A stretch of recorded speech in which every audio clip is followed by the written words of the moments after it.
segera kedatangan seorang pembunuh. Dengan tato di sekujur tubuhnya yang kekar.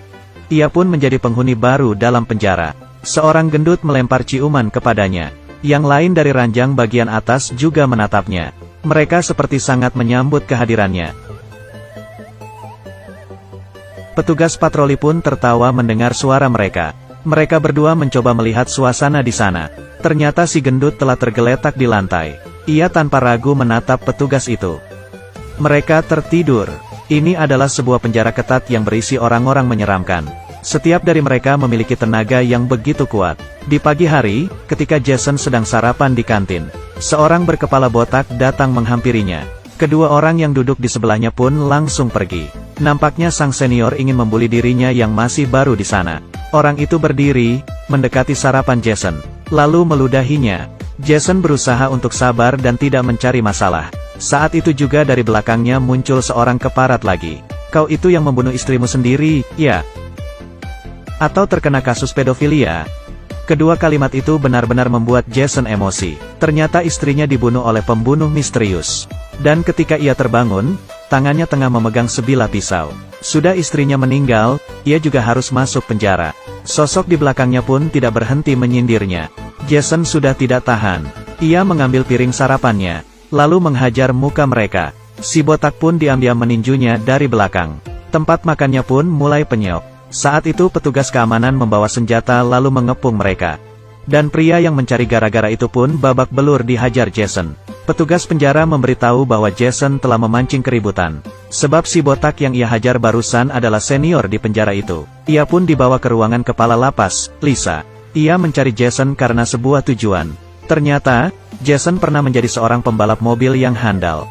Dan penjara itu mengadakan perlombaan mobil maut secara berkala. Lomba itu adalah lomba yang begitu kejam dan menyeramkan. Sedangkan mereka akan mendapat untung yang banyak dari siaran langsung yang diadakan. Juara terakhir lomba ini adalah seorang pria bertopeng yang telah menang 4 kali. Namun ia meragukan pria bertopeng itu di lomba kelima ini. Pria bertopeng itu memiliki kemampuan yang tak terkalahkan. Demi rating dan popularitas, ia meminta Jason untuk menyamar menjadi pria bertopeng itu. Sebagai imbalan, jika ia menang maka ia akan dibebaskan. Demi membuktikan kejadian di balik kematian istrinya, ia pun setuju. 3 orang ini adalah rekannya dalam geng mobil. Mereka memberitahu peraturan perlombaan, bahwa lomba ini terbagi menjadi 3 babak, dan sebisa mungkin agar mengalahkan semua musuh di 2 babak pertama, serta bertahan agar tetap hidup sampai akhir. Barulah di babak ketiga menjadi pertarungan sengit sesungguhnya. Saat itu, sekumpulan orang mendatangi mereka, sebut saja si Meriam. Orang itu berkata bahwa sang pria bertopeng telah meninggal di bawah tangan mereka. Namun mereka tidak tahu bahwa pria bertopeng itu sesungguhnya telah berganti orang. Mereka pun membual dan berkata akan membunuhnya. Setelah mereka pergi, petugas penjara datang membawa beberapa orang pidana. Perhatian Jerry pun tertuju pada gelang yang dipakai orang itu. Ternyata ketika istrinya dibunuh, ia melihat si pembunuh mengenakan gelang yang sama. Ia merasa bahwa kematian istrinya ada hubungannya dengan penjara ini. Ia tak sempat berpikir panjang, dan perlombaan pun dimulai. Sekelompok wanita turun dari mobil. Mereka datang ke penjara itu dengan membawa misi masing-masing. Seorang gadis pun naik ke mobil Jason. Jason pun memberitahu gadis itu, bahwa sosok pria bertopeng telah berubah. Ia pun membuka topeng yang ia kenakan. Kamu lebih tampan dari pria sebelumnya. Namun wajahmu akan berubah setelah kecelakaan nanti. Di saat yang sama, Lisa mengamati lomba dari dalam ruangan. Demi menghiasi perlombaan, ia pun dari penjara lain, mengundang beberapa wanita seksi untuk menjadi pengawas.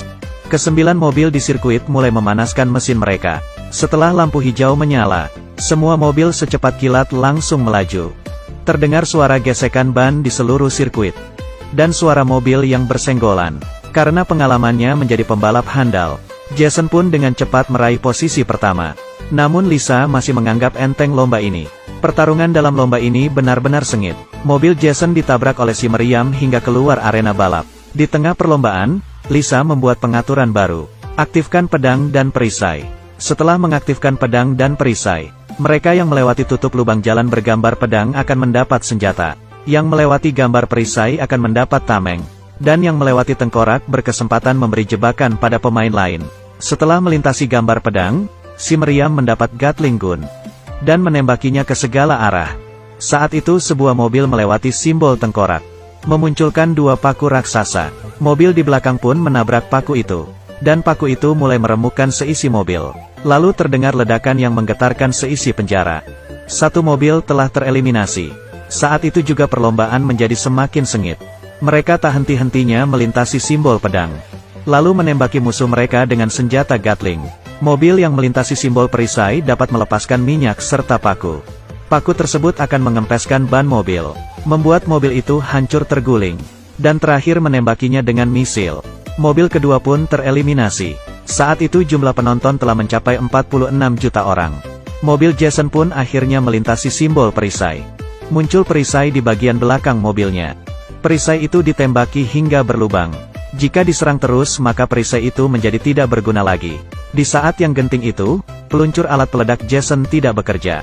Ia pun menyuruh si wanita untuk mencabut alat di atas pahanya, dan melepas secara manual alat peledak itu.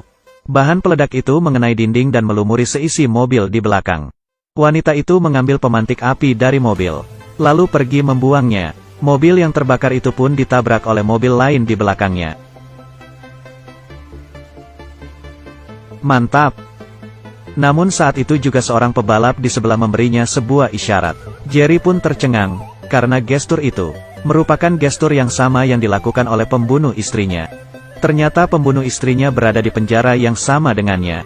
Semua merupakan pengaturan dari Lisa. Tersisa 6 pebalap yang masih bertahan hidup. Jason pun memutuskan untuk tidak mengikuti lomba selanjutnya. Tak disangkan, Lisa malah mengeluarkan foto putrinya Jason. Ia pun mau tidak mau harus melanjutkan pertandingan itu. Babak kedua pun dimulai. Namun Jason kali ini sengaja memperlambat mobilnya. Dia bertanya pada si wanita mengapa senjata di mobilnya bisa rusak. Apakah pria bertopeng sebelumnya mati di tangannya si meriam? Ternyata wanita itu telah menandatangani sebuah perjanjian dengannya, di mana jika ia bisa merusak senjata Jason, ia akan dibebaskan. Dan alat yang rusak kemarin merupakan ulah darinya. Tujuannya agar Jason tidak lanjut ke babak berikutnya. Kejujurannya membuat mereka berdua menjadi saling akrab. Jason pun menginjak dalam-dalam pedal gasnya, mencoba menghabisi pembunuh istrinya itu. Ia pun mengejar mobil orang itu dan menembakinya dengan gila. Keduanya pun saling baku tembak. Senjata mereka terlalu ganas. Jason membelokkan mobilnya dan melepaskan asap hitam. Mobil si pembunuh itu pun menabrak pembatas beton. Dia membuka pintu mobil lalu menghantam si pembunuh itu. Kau tidak boleh berhenti. Dan kau tidak boleh turun dari mobil. Jason tidak peduli dan segera turun, memegang leher pria itu, dan menghancurkannya dengan sekali putaran. Pandangannya tertuju pada CCTV, menatap dengan penuh kekejaman. Lisa pun tidak terima ada yang melanggar peraturannya. Keluarkan kendaraan perang. Sebuah kereta besar pun bergerak keluar. Sementara itu rekan si meriam mulai cerewet. Ia pun menendang rekannya itu keluar dari mobil. Kereta perang itu pun memasuki arena balapan. Mesin gun di atas kereta itu bisa menembak sebanyak 2000 peluru tiap detiknya. Seketika semua mobil di sana habis ditembak sampai tak berbentuk. Rudal yang ditembak kereta itu dapat membakar habis sebuah mobil dalam sekejap. Ini bukanlah arena balap, tapi sebuah medan perang. Sampai akhirnya tersisalah 2 mobil di arena, yaitu mobil Jason dan mobil si meriam. Mereka berdua menembaki kereta itu dari depan hingga menutupi pandangan pengendaranya. Mereka pun melewati simbol tengkorak, dan kereta itu pun tertancap di paku raksasa. Api ledakan pun membumbung tinggi ke langit. Lisa sangat geram. Semua orang di dalam penjara menyambut mereka berdua. Baru pertama kali ada orang yang berhasil mengalahkan semua kekuatan dari Lisa. Jason dan si meriam pun berteman sejak itu. Besoknya Lisa pun berniat untuk menghabisi Jason. Namun petugasnya berkata itu akan berefek buruk pada acara balap kali ini. Jangan bodoh, pria bertopeng itu tidak akan mati. Dia diam-diam mengirim orang untuk mencabut alat anti ledakan di mobil Jason. Babak terakhir pun dimulai. Sekarang hanya tersisa sang pria bertopeng dan si meriam. Malam ini hanya ada satu orang yang keluar hidup-hidup dari arena. Keduanya mobil itu langsung berlari hingga mencapai kecepatan 160 km per jam. Si meriam dari belakang mulai menembaki Jason dengan Gatling gunnya. Jason pun menginjak simbol perisai. Namun senjata di mobilnya tak berfungsi. Tentu saja ini merupakan ulah dari Lisa. Mobil di belakangnya itu terus menembak mobilnya bertubi-tubi. Pelat besi di mobil Jason sedikit lagi akan hancur. Ia pun memutuskan untuk melepaskan pelat besi di mobilnya itu. Apa? Lakukan saja. Pelat besi itu dicabut dan terlempar ke belakang. Tentu saja si Meriam sudah siap menghindar. Ia pun menyiapkan senjata terakhirnya. Si Meriam melepas rudal di mobilnya. Dan Jason pun menghindar. Tembok penjara itu pun hancur ditembak rudal si Meriam. Hal itu membuat Lisa termangu. Ternyata mereka berdua bekerja sama untuk bebas dari penjara itu. Mereka pun saling menatap dan tersenyum karena strategi mereka berhasil. Lisa pun dengan geramnya langsung mematikan siaran. Dan mematikan semua senjata yang ada di mobil mereka. Dan ia pun menekan tombol peledak.